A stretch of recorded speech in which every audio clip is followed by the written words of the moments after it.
Hello everybody. Thank you. Hello, thank you. It is a great honor to be on the show today, Demzly, even if it took me a million years to get here. I'm really sorry about that, by the way, folks, but you know how it goes in the springtime, right? You just get so busy, you have all those projects you need to get done. Papa Smurf dies, Baby Smurf dies, everybody dies. I am him. Whoa. Rocket to the face, man. That's just rude. And then, of course, there's the cleaning.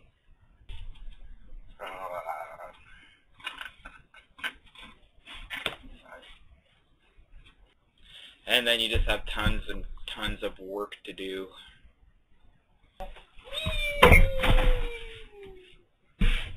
Sharper. A snake knife. Sharper.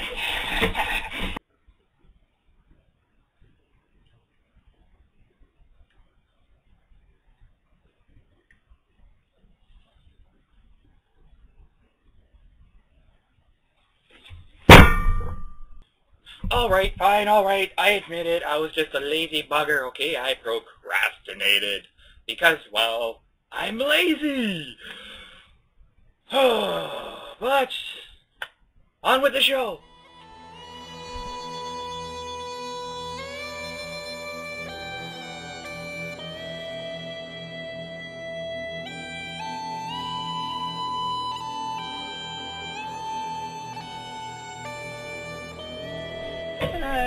Welcome back, everybody. Well, I guess you didn't go anywhere, so technically I'm back, but anyways, that's beside the point.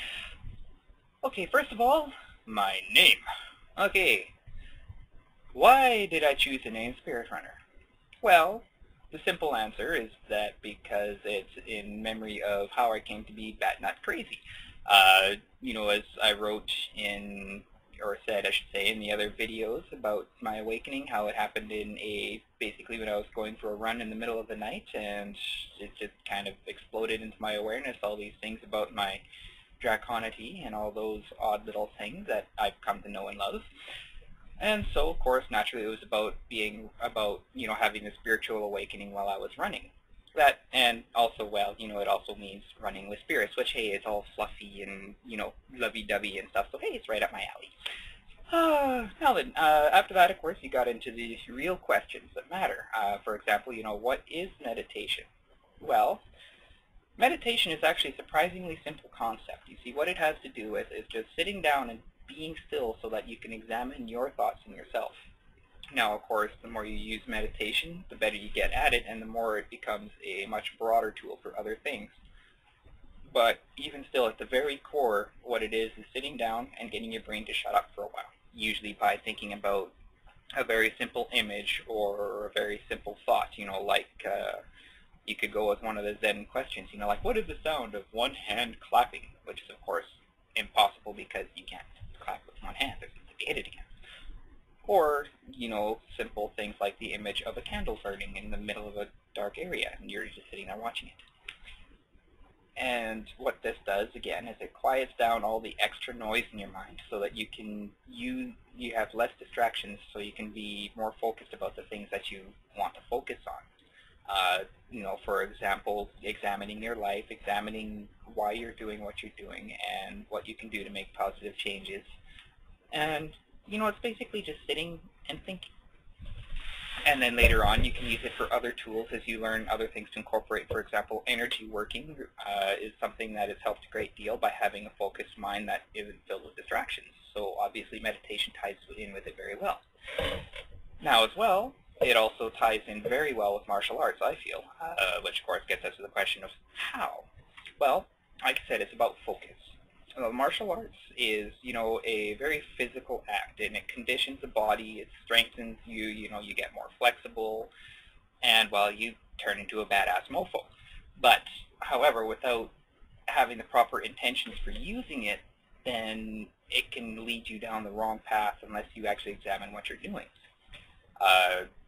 You know, people can become very gung-ho, you know, the wannabe police officers or vigilantes that would run around getting themselves into trouble, to the would-be jock who goes around starting fights just so that they can prove how strong they are. And also during the fight itself, meditation helps because it helps you maintain a calmness in your mind, and it promotes an alertness of your surroundings as well as an alertness of yourself. So I guess while martial arts is a tool, the mind is the thing operating the tool. And so if you can condition your mind, then you become better with the tool. It's like in the old movie Conan, what is the great secret of steel? Well, the secret of steel is a flesh that's holding it. But seeing as in the case of martial arts, most of the time our steel is the flesh. What's holding the flesh is our mind.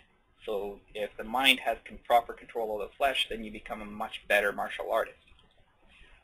Now, how it helps you as a person is sort of along the same lines. Again, it's about examining who you are, what you want, what you're doing, and how you're going to do about it. It's sitting and thinking. And anything that you can sit and think about is something that meditation will help with. Now, who invented it and some history on meditation? This is actually a pretty hard one to answer. Meditation itself has obviously been around for a very, very long time in a variety of forms. Everything right down from, of course, prayer, which is a form of meditation, whether people like the idea or not. It is, because it's the same idea. It's focusing on a single goal. It's just that you're saying a few things to focus your mind instead of sitting there and not speaking. As far as actual, traditional meditation, the way people conceive of it, I would have to say that it most likely originated somewhere on the eastern side of the world, for obvious reasons that most of the Eastern religions involve meditation in one way or another. I don't know any names or anything. Like I said, it's been around for a very long time, and, well, I'm lazy when it comes to studying history.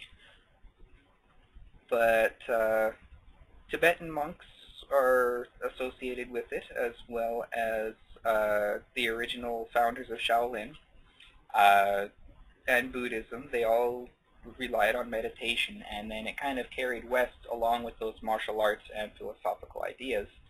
And then people have just kind of adopted it into pretty much every movement there is nowadays, from the New Age to the pseudo-spiritual to even pseudo-scientifical places. Things like psychology uses it now as well.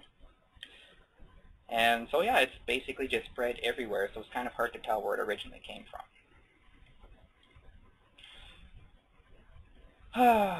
Now when it comes down to martial arts themselves, I actually have some pretty limited experience. I mean, I've done a lot of study on the basic concepts behind it, the ideas behind how martial arts works, but the specific styles themselves, let's see, points to about a month's worth of basic karate when I was 8, and then 2 weeks worth of jiu-jitsu when I was actually training to be a security officer. That was a lot of fun, mind you, considering his opening line on our very first day was, "Good afternoon, everybody. My name is Mr. Lee, and I'm going to teach you how to break people."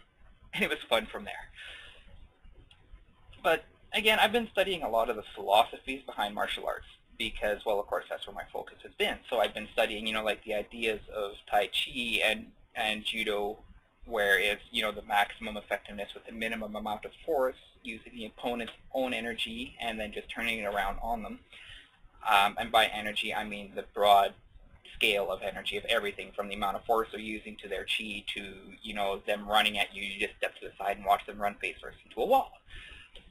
Now, I've also, of course, been studying a lot of people on YouTube here, such as Mr. Dan Bowen, who is really awesome, and, of course, you and your awesome teacher, Mr. Wushu Richard, and Will. He's an awesome teacher, too. And, the occasional video from Choson Ninja. So, yeah, it's basically mostly just watching stuff, seeing what's cool, and then just filling it in based on the philosophies. So, yeah, I'm a geek martial artist, I guess you could say. Now, my inspirators, of course, are, again, you guys out there. I actually know very few mainstream people, other than, of course, people who are in movies. Like Bruce Lee, can't go wrong there. Jackie Chan, Jet Li, they have some fantastic art stuff. Even if, they've been a little movie-ized now, they do some fantastic fantastic acrobatics throughout. And considering how long this is running already, I'll probably have to make that into a second part. So I shall leave it for now, cut that off because I rambled a little bit too much there. And I will see you all shortly with the second part. So long for now.